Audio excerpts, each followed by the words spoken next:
Le 18 décembre. Troisième mystère glorieux. Marie dit: lorsque l'Esprit du Seigneur descendit pour investir de sa puissance les 12 réunis au Cénacle, il se répandit sur moi aussi.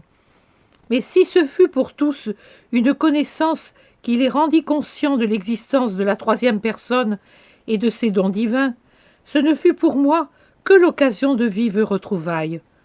Pour tous, ce fut une flamme, pour moi, ce fut un baiser.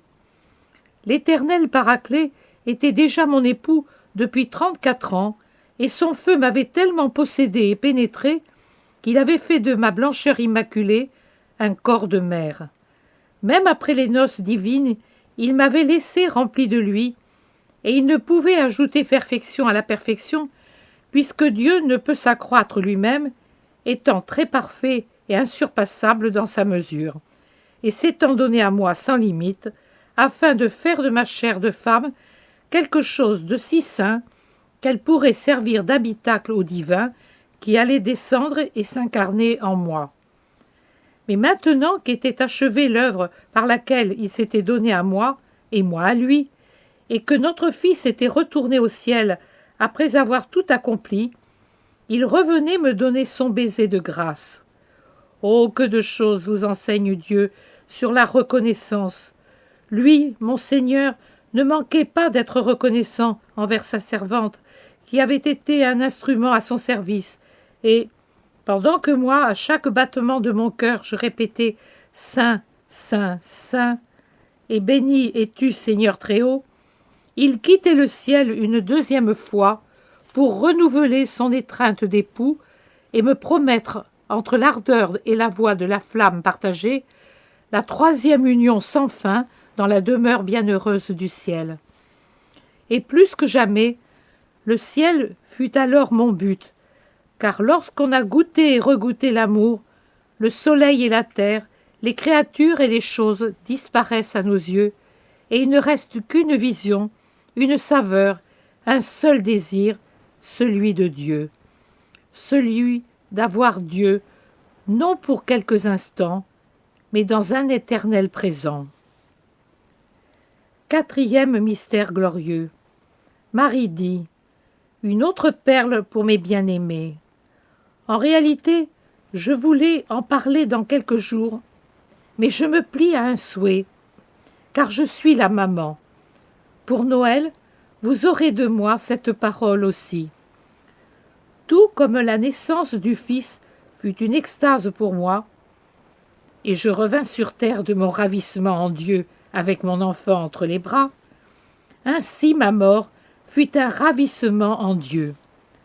Me fiant à la promesse reçue dans la splendeur divine du matin de la Pentecôte, je pensais que l'approche du moment du retour ultime de l'amour pour me ravir en lui serait marquée par une augmentation du feu.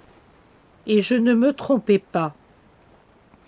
De mon côté, plus la vie passait, et plus augmentait en moi le désir de me fondre à l'éternelle charité. Le désir de mon Fils m'y poussait, et la persuasion que jamais je ne ferai autant pour les êtres humains que lorsque je prierai pour eux sur les marches du trône de Dieu. Et avec un mouvement toujours plus enflammé et accéléré, de toutes les forces de mon âme, je criais « Viens, Seigneur Jésus, viens, viens, éternel amour ». L'Eucharistie, qui était pour moi comme la rosée sur une fleur assoiffée, elle était vie, n'était plus suffisante à l'irrépressible hâte du cœur.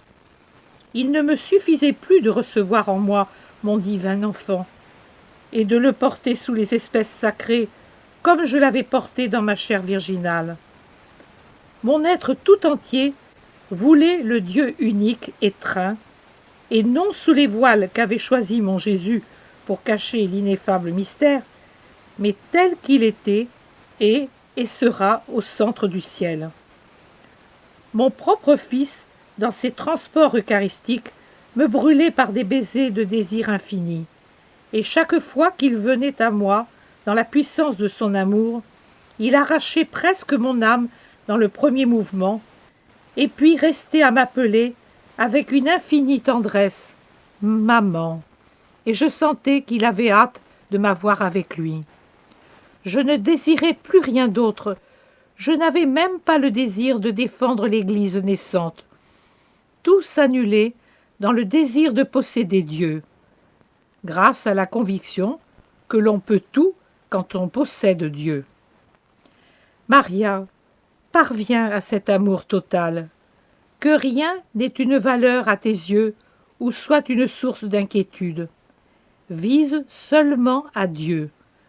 Quand tu seras riche de cette pauvreté de désir, laquelle est une incommensurable richesse, Dieu se penchera sur ton esprit et y posera son baiser, et tu t'élèveras avec ton esprit vers le Père, le Fils, l'Esprit Saint, pour les connaître et les aimer, pour une éternité de béatitude et pour posséder leur richesse de grâce dont tu disposeras pour les fins et les êtres qui occupent ta pensée.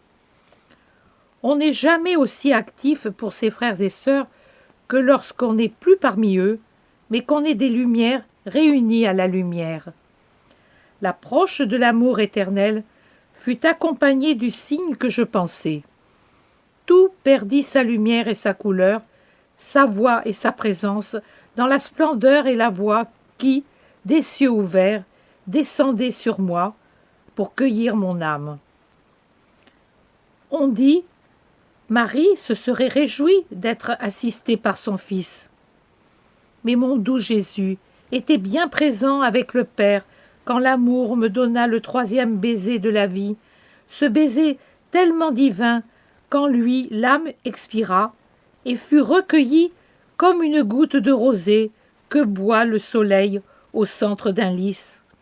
Et je montai avec mon esprit qui chantait des hosannas au milieu de mes trois que j'adorais et que j'adore, telle une perle enchâssée dans du feu, suivie de la théorie des esprits angéliques venus assister à ma naissance éternelle, et attendue au seuil des cieux par les poutres terrestres, par les rois et les patriarches de ma souche, par les premiers saints et les premiers martyrs.